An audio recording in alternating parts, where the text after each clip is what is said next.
Hello, welcome to Bliss Holistic Health and back to the Bliss Method Detox.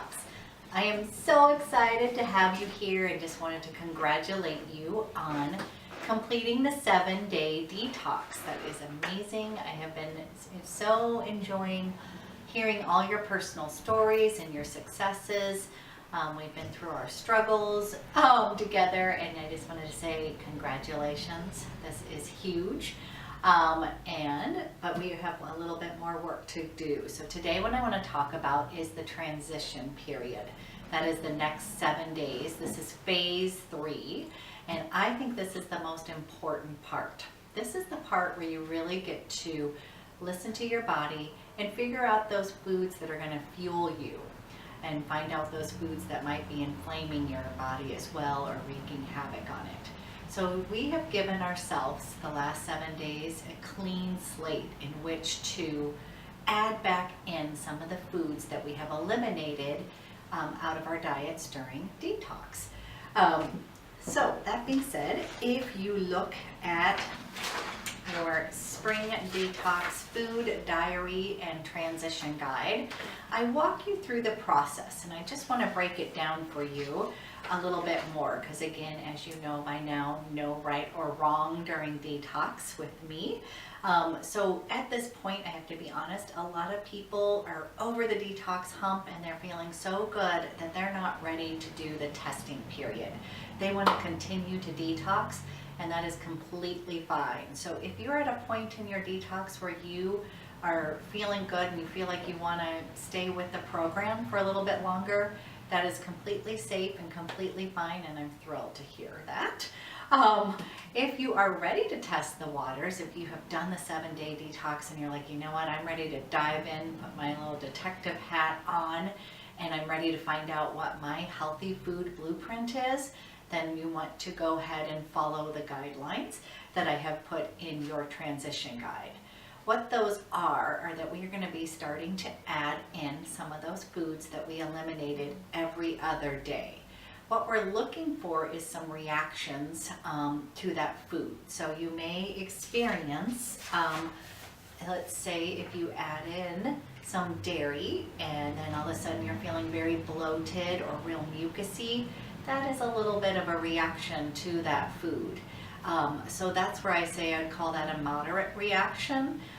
If you are experiencing like a headache, extreme fatigue, having diarrhea, that is definitely your body saying, you know what, you and dairy may need to part ways for a little bit. That is a food that is not dealing well, may not be working for you. So again, each and every one of you in this detox is unique and individual, and that's why I find this part so important, because what works for one person may not work for you. And I think once you really take that to heart and really add that into just your mindset, you're going to realize that you really can figure out those foods and your own healthy blueprint that you can move forward with in the future. So let's take a quick look at the symptoms that you might experience.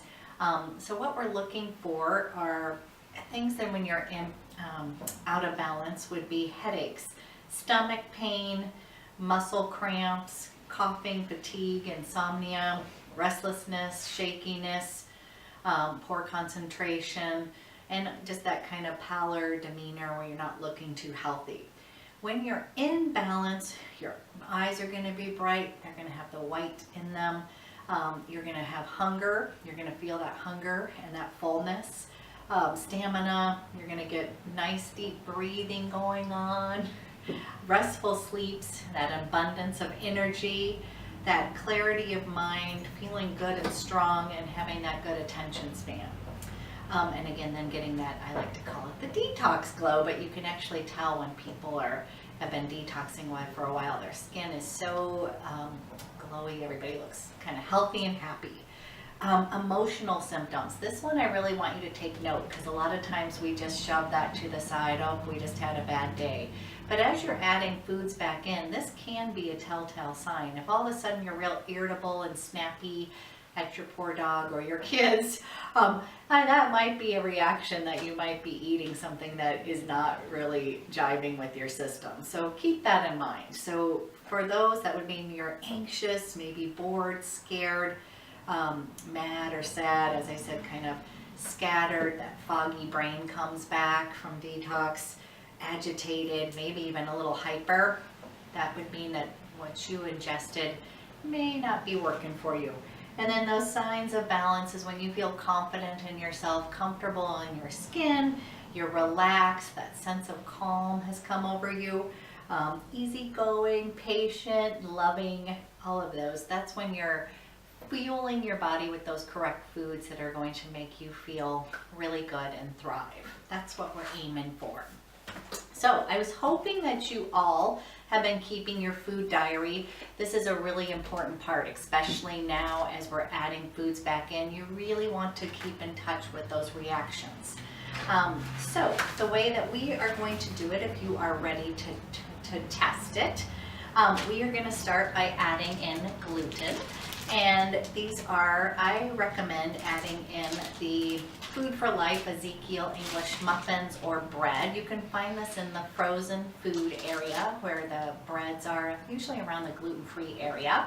And these are easier to digest. These have been sprouted, and so I find that they're just easier for you guys after coming off a 7-day cleanse, that they're going to be easier to digest and help with that. They're also my personal favorite.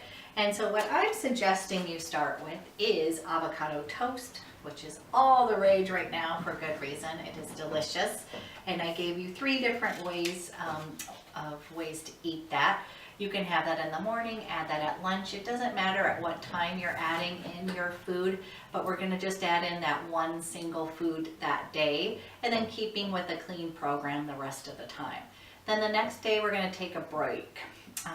Reactions can happen either immediately or within up to like 48 to 72 hours. So that's where this gets a little tricky. Generally though, I have to be honest, if you have something that's really bothering your system, that's more of a really severe reaction that we're looking for, it's going to happen pretty quickly. So just know that. And then we will be adding in the following day. We're going to go back to just eating clean. I gave you a menu of what to keep. You can, again, always mix and match wherever you're at in your program. You don't have to be following mine to a T. But then we'll be adding in dairy. Dairy is another one of these the 2 big ones that are, the big culprits are dairy and gluten. Those 2 are ones which I know people have had issues with, but it also could be a healthy food as well. So as you're going through here, please just journal this experience. I am going to be keeping the forum open for an additional 3 weeks as you work through this program. Again, a lot of people are ready to dive in and start testing, and that is awesome. And others are just not there yet, or they want to continue with the program. And then honestly, there's people that just skip this whole part. They enjoyed the detox and they're just ready to go on. No right or wrong. This is your program. And I just want to talk just a little bit about if you had the reintroduction process. If you do have a reaction to a food and it's one of your favorites, let's say that you have a reaction to gluten and you love bread and this is very sad to you, I just want to give you a little heads up. I've been working with a lot of people one-on-one. This is my I help people create their healthy food blueprint, and this does not mean that you have to give this food up forever. This can just mean removing that food for a period of time while you're healing your gut, and then that is going to give you more immune system, boost that metabolism, and let you allow more foods back into your diet. So this does not mean forever. Yes, it may mean for a little bit of time. The other thing I like to think about, if you're having moderate to less severe reactions, I always like to say, rotate those foods in. Maybe you're not going to eat gluten every single day, but maybe you're going to enjoy some on the weekend or every other day. So rotating those foods in is another way that you can create balance, still enjoying your life. I'm big on making sure that you're enjoying your food and not feeling restricted. So we can get more into that as you are going through this process. I will be here to help you the whole way through, but just knowing that this is not dire. Even if you do find a reaction, I like you to think that knowledge is power, and this is all good stuff. So here is to our last phase 3, and let me know if you have any questions. As always, pop onto the Facebook forum, or you can send me a personal email. Thank you so much.